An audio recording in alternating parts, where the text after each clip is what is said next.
Surveys are one of the best tools that you can have in tech marketing and thought leadership. What you're doing with a survey is one, establishing a regular cadence, attention, a channel that you can then use for other things, just straight up lead gen, or to get your ideas out there. And it also lets you establish what the market you're operating in is. This is really the thought leadership part.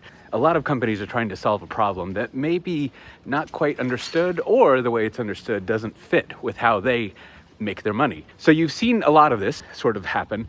In my memory, this started happening with DevOps, where the people like Chef and Puppet putting these tools in place, they went over what the concept was. And in fact, the DORA, or the DevOps report, came out of Puppet, and it evolved from there and then forked, all sorts of things like that. But you can see that building the idea of DevOps, the need for it, makes it a lot easier for you to sell products and also develop products, and in many cases, is just genuinely good.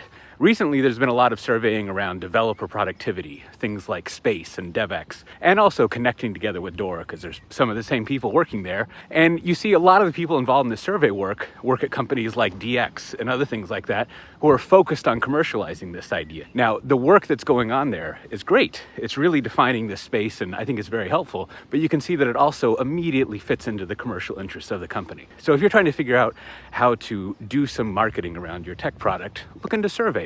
They're actually pretty cheap to do.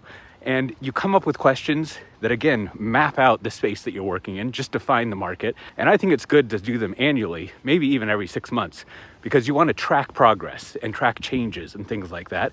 And also have predictable moments that you can go out and get your media moments and engage with people. Also just kind of always be in contact with the market and the influencers and people you're working with.